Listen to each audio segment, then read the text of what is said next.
Selamat siang menjelang sore sejawat sekalian. Eh, Mungkin agak ada sedikit perubahan dari tema. Saya lebih membawakan tema yang lebih komprehensif lagi. Jadi bukan hanya mengenai low back pain, tapi kita bicara juga siang menjelang sore ini mengenai manajemen nyeri pada tulang belakang. Jadi bisa yang paling sering kasusnya mungkin ditemukan oleh kawan-kawan sejawat adalah eh, nyeri pada cervical atau cervicalgia dan lumbal atau lumbago atau LBP, low back pain.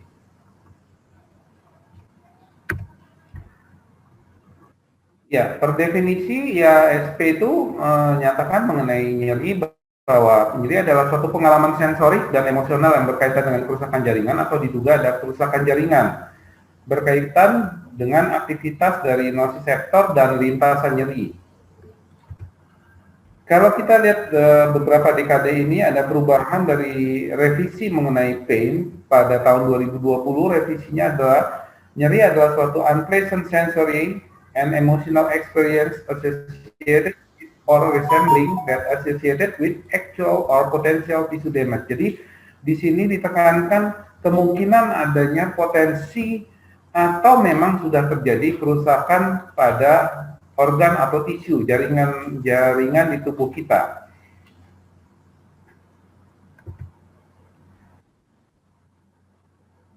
Nah, kalau kita bicara mengenai pain, maka kita dulu mengenal beberapa jenis nyeri. Ya, kalau kita lihat di sini di tabel ini ada 3 komponen nyeri atau jenis nyeri yang paling sering, yaitu inflammatory pain atau nyeri inflamasi yang disebabkan adanya kerusakan di jaringan tubuh, bisa muskuloskeletal, kutan, atau visceral. Yang kedua adalah neuropathic pain, pain atau nyeri yang berasal dari lesi primer, disfungsi dari saraf, sistem saraf. Yang ketiga adalah mixed pain. Mixed pain adalah campuran dari inflammatory pain dan neuropathic pain. Kita lihat contoh-contohnya dari neuropathic pain ada post-herpetic neuralgia, trigeminal, diabetic peripheral neuropathy. Yang paling sering kita temukan ada post-stroke pain, ada biasanya deskripsinya itu rasa panas atau rasa kebas, kesemutan. Sedangkan untuk inflammatory pain itu biasanya ada patah tulang, osteoartritis, post operasi ya, kalau ada bekas sayatan operasi, dan sifatnya biasanya tajam dan nyerinya hebat.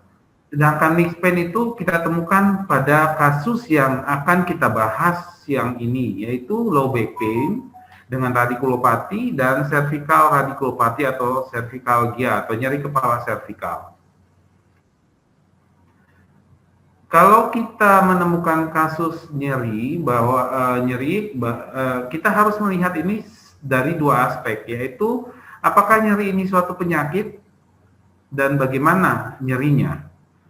Kita lihat bagaimana onset nyerinya, kita lihat tipe nyerinya, intensitasnya bagaimana, adakah komorbidity dari pasiennya dan pembangkit dari nyerinya.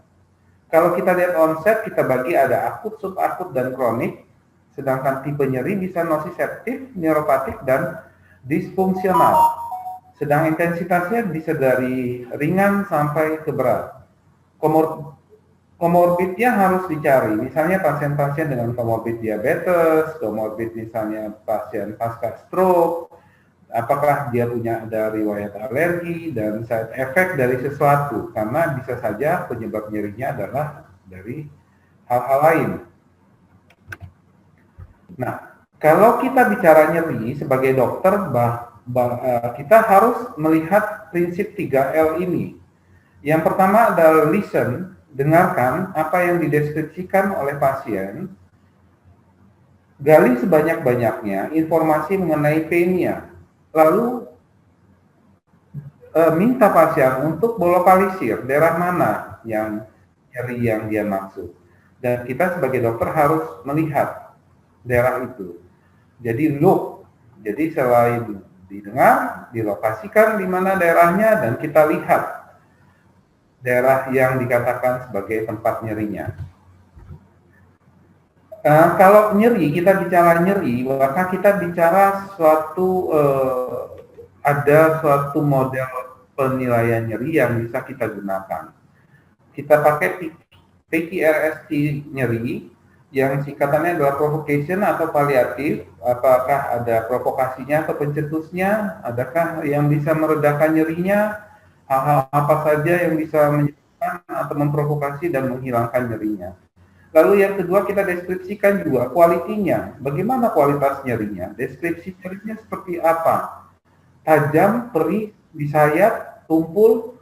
Nah, itu harus kita gali sehingga kita bisa mendeskripsikan apakah ini suatu nyeri yang bersifat nociceptif atau inflamasi, atau nyeri yang bersifat neuropati, atau mungkin saja mixed pain.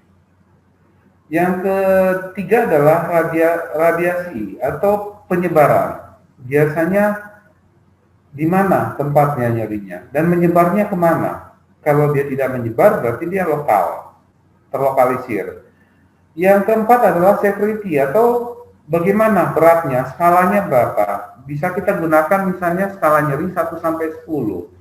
Kita bisa deskripsikan ke pasien bagaimana sifat nyerinya. Kalau 1 adalah yang paling ringan, 10 adalah yang paling berat, kira-kira di mana dia.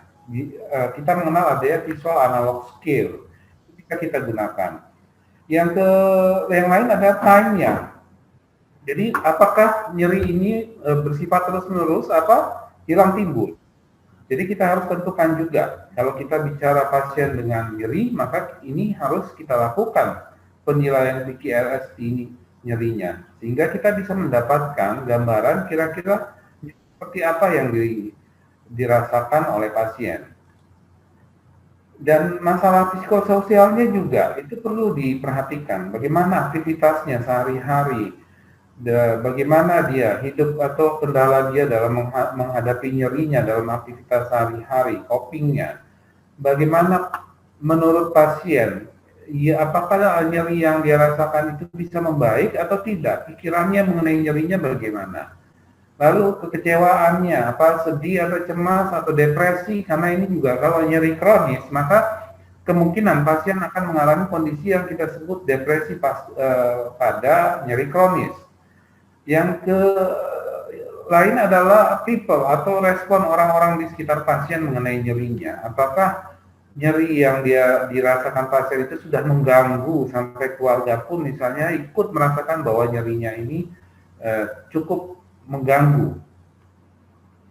Nah, sekarang kita bicara yang pertama, topik pertama mengenai nyeri kepala servikal. Nyeri kepala ini sebenarnya sering kita dapatkan dalam pengalaman praktek kita sehari-hari. Cuma memang terkadang bagaimana kita mendeskripsikan nyeri ini terkadang yang kita suka lolos. Jadi kebanyakan kasus-kasus nyeri servikal datang ke poliklinik. Kalau pengalaman saya sehari-hari itu hampir sepertiga pasien itu dengan nyeri kepala, apalagi kalau pasien-pasien yang sudah kronis, rata-rata ini adalah nyeri servikal kronis. Jadi nyeri kepala servikal dan nyeri pada daerah servikal yang mengalami ketegangan otot akibat adanya interaksi yang kompleks antara otot dan ligamen serta faktor yang berhubungan dengan postur, kebiasaan tidur, posisi kerja, stres, kelelahan otot, adaptasi postural, dan nyeri primer lainnya. Bisa saja itu adalah nyeri di bahu, pasien-pasien pasca operasi, misalnya fraktur klavikula, gangguan di sendi temporomandibular, dan masalah di kranioservikal, atau otot-otot di daerah antara leher dan kepala. Tanda dan gejalanya nyeri dapat terjadi dalam 1 minggu, 1 jam sampai 1 minggu, nyeri unilateral dan biasanya tanpa perpindahan sisi. Topografi nyeri umumnya berasal dari leher, menyebar ke area okulofrontotemporal, durasinya terus-menerus dengan fluktuasi. Kadang dia membaik, kadang dia memberat, tetapi biasanya nyerinya ini tidak hilang secara total. Dia hanya berkurang saja. Sifat nyeri sedang sampai berat, namun tidak menyiksa. Hal ini biasanya disertai dengan gangguan ROM, range of movement dari leher yang berkurang. Penggunaan obat-obat. Nah, pasien seperti ini biasanya seringkali saya dapatkan mereka langsung mengatakan karena nyerinya sudah cukup lama, berulang-ulang, saya kena sepertinya migrain. Nah, tetapi hati-hati untuk nyeri kepala servikal ini penggunaan triptan, ergotamin dan indomethacin sebagai obat migrain itu biasanya tidak berpengaruh dan jarang, tapi tetap ada juga memang keluhan fotofobia misalnya, fonofobia, aura, sensitif terhadap cahaya, suara mual muntah, gangguan dari kongesti dari hidung dan nyeri periorbital. Memang kalau kita tidak hati-hati, nyeri seperti ini itu bisa kita diagnosa sebagai migrain, padahal dia sebenarnya bukan migrain. Evaluasinya biasanya kita bisa lakukan pencitraan area servikal, tetapi ini tidak terlalu sensitif dalam mendiagnosa nyeri kepala servikal. X-ray-nya biasanya bisa kita temukan ada kecurigaan artritis atau instabilitas kranial servikal. USG juga bisa digunakan untuk melihat nervus occipitalis dari C2 sampai area subkutan. CT scan servikal kecurigaan adanya patologi pada tulang. Nah, MRI kepala, biasanya pasien seperti ini seringkali meminta MRI kepala, tapi itu juga bisa kita lakukan. Misalnya kita akan mengeksekusi adanya chiari malformasi, patologi radix, atau patologi dari medula spinalis. Bisa kita lakukan MRI kepala atau MRI servikal. Functional imaging biasanya jarang. Terapi farmakologisnya biasanya kita gunakan NSAID, antidepresan trisiklis, anti-epileptik juga bisa digunakan, biasanya bisa digunakan golongan valproat, golongan pregabalin, atau duloxetine. Dan pelemas otot, masker relaksan, eperisom HCl itu atau tizanidin dapat digunakan pada nyeri kepala servikal. Biasanya obat-obatan tersebut bisa dikombinasikan dengan terapi intervensi yang tadi disampaikan bahwa rumah sakit Siloam mempunyai intervensi untuk intervensi nyerinya. Jadi itu bisa dikombinasikan dengan penggunaan obat-obatan. Terapi non-farmakologi juga bisa kita kerjakan. Biasanya latihan dan fisioterapi ini berperan penting. Terapi non-farmakologi seperti masas, kompres dingin, cranial cervical exercise, dan fisioterapi untuk memperbaiki postur. Pada kasus sedang berat, fisioterapi biasanya diimbangi dengan peresepan obat-obatan. Fokus dari fisioterapi itu adalah melakukan satu stretching dan strengthening atau memperkuat dari otot tulang dan ligamen leher. Biasanya dapat dimulai dengan 3 sampai 5 hari setiap hari dan bisa diteruskan sampai 3 minggu. Biasanya menunjukkan hasil yang baik pada mobilitas leher dan nyeri kepalanya. Ini ada beberapa contoh mengenai nyeri servikal, nyeri kepala servikal, exercise yang bisa kita lakukan atau kita bisa berikan ke pasien, yaitu yang di atas kita lihat gambar untuk mengkontraksikan otot-otot daerah punggung. Yang di bawah adalah back strengthening exercise untuk memperkuat otot-otot di daerah punggungnya. Ini juga latihan yang lain, kita lihat menoleh kiri kanan, nunduk ke atas ke bawah, lalu digerakkan ke kiri kanan. Tetapi harus diingat, gerakan ini harus dilakukan secara gentle, tidak melakukan gerakan menghentak-hentak yang akan menyebabkan gangguan pada tulang-tulang di daerah servikal. Nah, terapi intervensi, kita bicara mengenai terapi intervensi, kita bicara mengenai blok anestesi atau facet block pada saraf servikal bagian atas. Biasanya dilakukan dengan kortikosteroid. Injeksi kortikosteroid intraartikular menurunkan nyeri jangka pendek, namun tidak untuk jangka panjang. Jadi, ini bisa kita lakukan untuk memberikan efek menenangkan pasien, terutama pasien-pasien yang nyeri kepala servikal yang sudah kronis dan visual analog scale-nya yang sangat tinggi. Meskipun tidak pada semua kasus pengulangan injeksi kortikosteroid dapat menimbulkan satu reaksi obat. Ya, jadi kita tahu kortikosteroid itu juga pemberian jangka panjang bisa memberikan efek samping. Jadi kita harus terangkan kalau kita mau melakukan atau merekomendasikan terapi intervensi, kita harus jelaskan bahwa ada reaksi obat yang terjadi, alopecia, atrofi kutaneus, dan Cushing syndrome jika obat-obat diserap secara sistemik. Terapi pembedahan minimal invasif bisa menggunakan biasanya pulse radiofrekuensi. Yang dilakukan adalah mengekspos saraf pada high voltage radiofrekuensi pulse. Benefitnya masih diperdebatkan, tetapi pada beberapa center pendidikan sudah mulai diterapkan juga PRF ini. Yang berikutnya ada radiofrekuensi ablasi, berarti kita melakukan perusakan dari sarafnya untuk menghilangkan nyerinya. Prosedur ini adalah prosedur minimal invasif. Secara selektif kita merusak saraf sensorik A delta dan C pain fiber dengan melakukan metode termokoagulasi.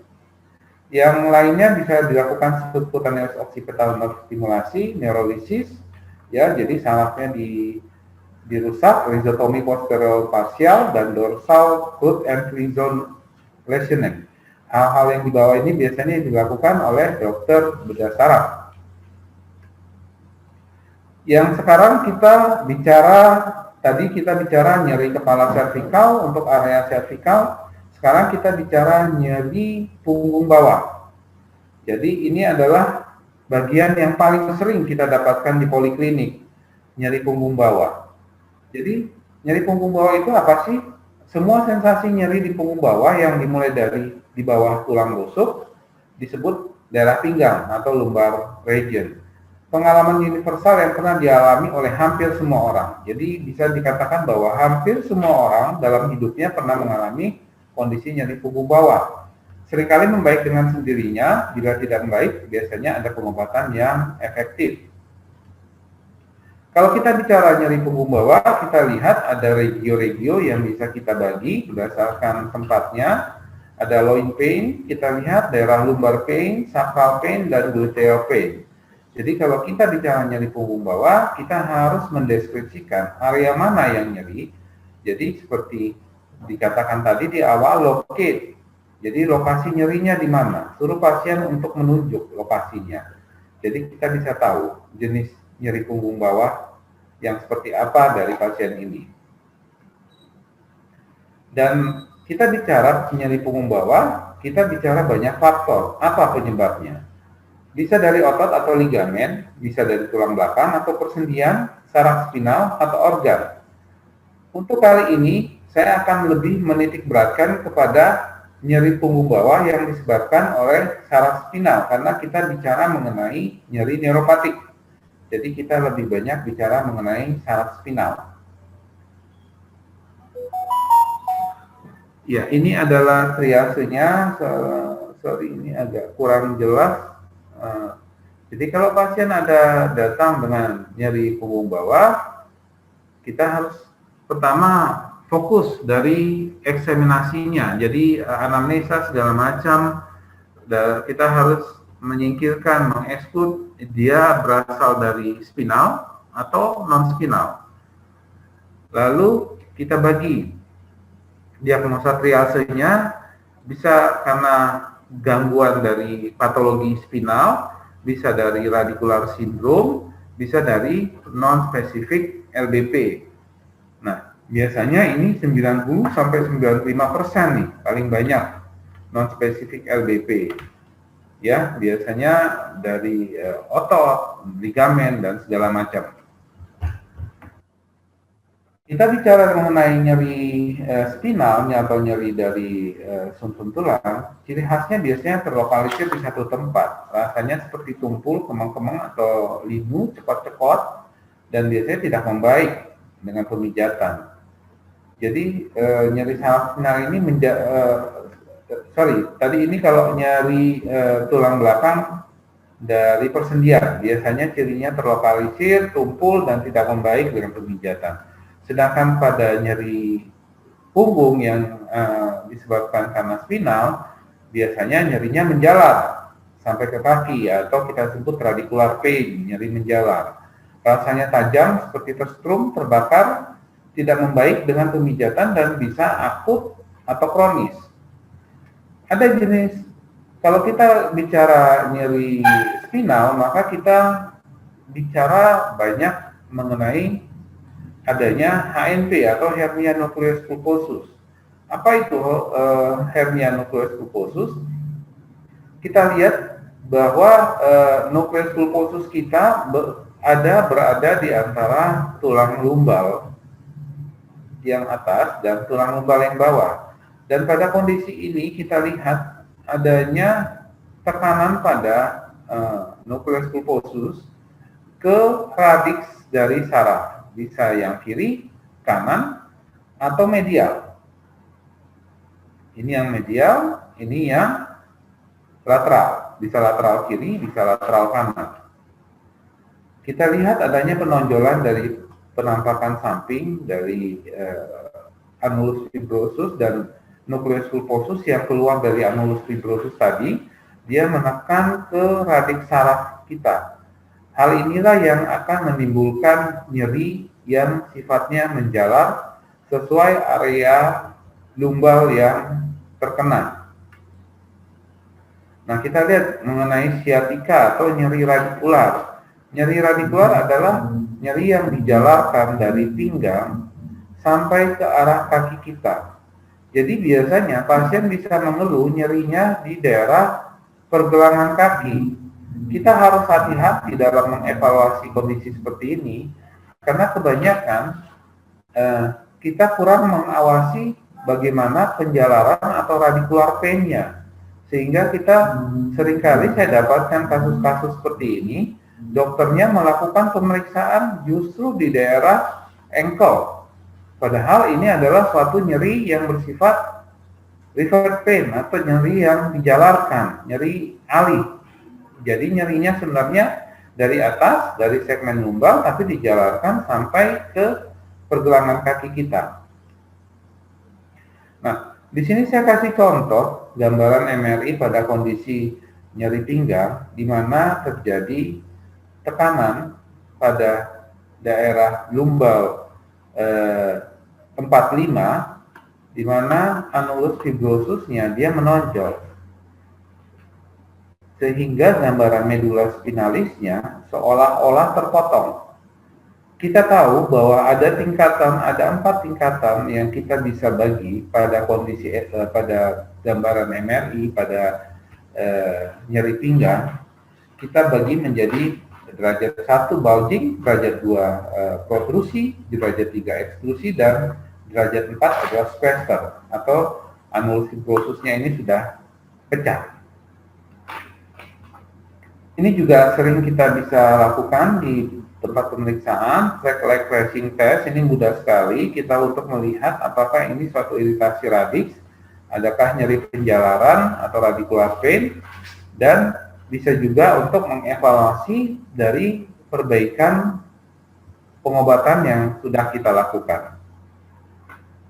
Ada yang kedua yang bisa kita jumpai juga pada nyeri pinggang atau nyeri daerah tulang belakang, daerah lumbal, itu adalah sindrom piriformis. Apa itu sindrom piriformis? Sindrom piriformis adalah nyeri di daerah bokong yang disebabkan adanya jepitan atau tekanan dari musculus piriformis terhadap nervus ischiadicus yang terletak di bawahnya. Biasanya nyerinya dimulai dari pantat, menjalar sampai ke daerah bawah. Jadi kalau kita tekan di daerah pinggang, di daerah lumbal, dia tidak akan mengeluh nyeri. Tapi kalau kita tekan di daerah bokong, kira-kira di kalau kita tarik garis antara sacrum atau sias, kita tarik sampai daerah Trohanter, kita ambil tengahnya, ini adalah piriformis, dan kita lakukan penekanan sini, biasanya pasiennya akan mengeluh nyeri. Bahkan seringkali pasiennya tiba-tiba saya tekan di sini, itu langsung berteriak karena nyerinya sangat hebat. Itu yang kita sebut sebagai sindrom piriformis. Dia bisa di kiri, bisa di kanan, atau bisa bilateral. Nah, kita lihat ini sciatic nerve gambarannya. Ini sciatic nerve gambaran sarafnya, dan ini adalah musculus piriformisnya. Nah, kalau kita menemukan kasus-kasus seperti ini, apa yang bisa kita lakukan? Yang pertama, terapi konservatif, bed rest. Kira-kira perlu nggak kalau pasien seperti ini kita suruh untuk bed rest? Ya, biasanya dengan bed rest dia akan mengurangi nyeri mekanik dan tekanan intradisnya. Lalu biasanya kita sarankan untuk tidur di alas keras, dianjurkan kurang lebih 3-5 hari. Kalau ada gambaran skoliosis, berarti yang kondisi yang sudah lama dan disertai nyeri radikular hebat, biasanya kita sarankan untuk bed rest selama 5 minggu. Yang kedua, pembatasan aktivitas, sebaiknya hingga 3 bulan. Juga pembatasan mengangkat berat. Biasanya di atas 9 kilo kita anggap sebagai beban yang sangat berat. Pemberian obat bisa kita gunakan acetaminophen, ya, NC, opiat, tetapi hati-hati pemberian opiat, golongan tramadol itu disarankan tidak lebih dari 2 minggu. Steroid bisa kita gunakan, tetapi hanya dalam jangka pendek. Jadi hanya menekan proses inflamasi sehingga nyerinya bisa direduksi secara cepat.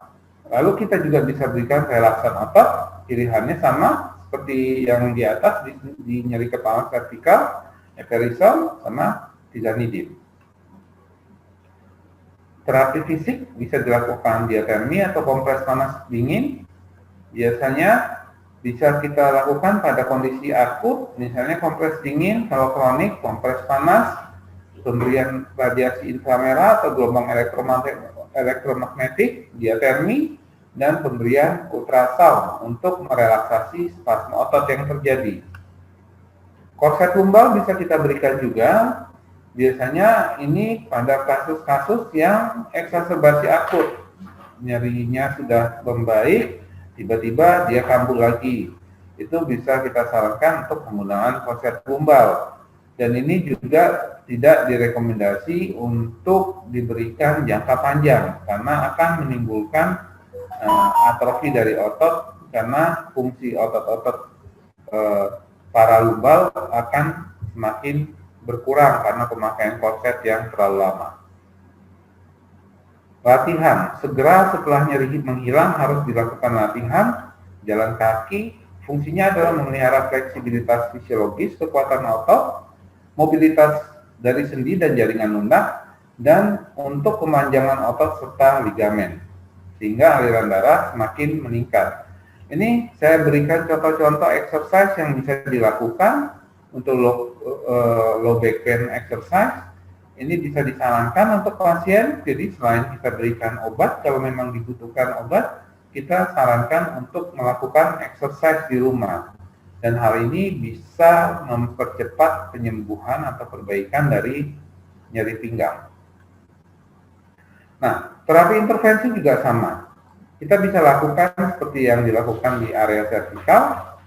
Biasanya kita lakukan satu prosedur, bisa nerve root block, facet block dengan menargetkan pada saraf yang teriritasi. Jadi baiknya tindakan nerve root block dan facet block ini harus disertai gambaran MRI, sehingga kita bisa menentukan saraf mana yang akan kita lakukan block. Ini juga terapinya sama seperti di atas, sudah kita sampaikan tadi. Untuk nyeri pinggang pun bisa dilakukan PRF, ablasi radiofrekuensi, neurolisis, rhizotomy, dan dorsal root and trizone lesion. Operasi. Pada kasus operasi di tulang belakang, itu harus kita lihat apakah memang dengan metode-metode pengobatan yang sebelumnya sudah tidak memberikan hasil yang optimal buat pasien, maka kita bisa merekomendasi untuk tindakan operasi. Dan tentunya untuk kasus-kasus operasi ini kita harus mempunyai gambaran MRI yang jelas sehingga kita bisa mendiskusikan terhadap sejawat dokter saraf atau dokter bedah ortopedi. Nah, sebagai kesimpulan mengenai treatment dari low back pain, kita lihat bahwa ada 3 proses yang bisa kita lakukan, yaitu proses farmakologi atau konservatif dengan interventional pain management dan spine surgery. Kita lihat obat-obat yang bisa diberikan adalah paracetamol, NSAID, opiat, antidepresan, duloxetine, ya, ada antikonvulsan, bisa kita gunakan gabapentin atau pregabalin, dan setahu saya obat ini pun sudah tersedia di puskesmas, di rumah sakit tipe C dan BPJS ada pregabalin dengan gabapentin. Masker relaksan, mungkin kalau misalnya susah dengan epinephrine atau menggunakan tizanidin tidak tersedia, kita bisa menggunakan benzodiazepin dengan dosis kecil. Itu juga sifatnya bisa sebagai masker relaksan. Untuk interventional pain biasanya ini dilakukan menggunakan alat siam, bisa dilakukan epidural steroid injection atau facet joint intervensi. Dan pada kasus tertentu, tindakan interventional management ini bisa dilanjutkan oleh tindakan yang kita sebut tadi sebagai tindakan radiofrekuensi. Sedangkan untuk tindakan operasi, kita bisa sejawat bedah saraf atau sejawat bedah ortopedi biasanya bisa melakukan dengan spinal cord decompression surgery, spinal fusion surgery, atau disc arthroplasty. Ya, ini sebenarnya kesimpulan yang tadi kalau kita lihat secara non farmakologi, kalau ada nyeri pinggang bawah, ada non farmakologikal dan farmakologikal menggunakan obat-obat farmakologikal ini. Lalu kalau memang tidak berhasil, kita pikirkan misalnya lakukan tindakan invasif yang minimal, kita lakukan epidural steroid injection atau radiofrekuensi ablasi. Bila tidak membaik juga, maka kita mungkin harus memikirkan tindakan surgical procedure. Nah, ada hal baru mengenai step ladder dari nyeri. Kalau kita lihat di sini, kalau dulu kita selalu mulai dari yang paling bawah. Maka di step ladder terbaru kita mulai dari strong opioid. Kalau memang itu kondisinya nyeri hebat, lalu secara perlahan-lahan kita bisa turunkan manajemen nyerinya sehingga terakhir kita bisa gunakan dengan NC. Kalau sudah nyeri berkurang, dan ini adalah tindakan neurosurgical procedure bila hal ini tidak membaik. Yang kedua ini adalah untuk hal-hal yang berkaitan dengan cancer pain. Kalau cancer pain ya kita lihat step ladder-nya justru dia dari bawah, kita mulai dari weak sampai yang terakhir bisa digunakan adalah nerve block epidural, PCA pump biasanya diberikan obat yang bisa dipompa secara berkala sehingga obat nyeri tadi bisa menekan nyeri yang disebabkan oleh nyeri kanker. Bisa juga dilakukan tindakan neurolytic block therapy atau spinal stimulasi. Ini untuk kondisi yang chronic pain atau nyeri-nyeri pada kanker.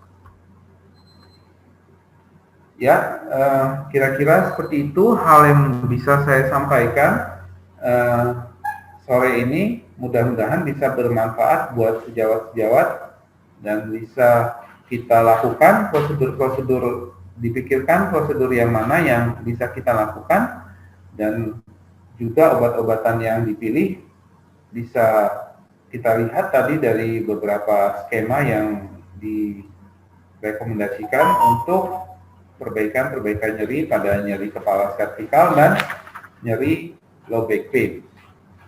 Terima kasih atas perhatiannya.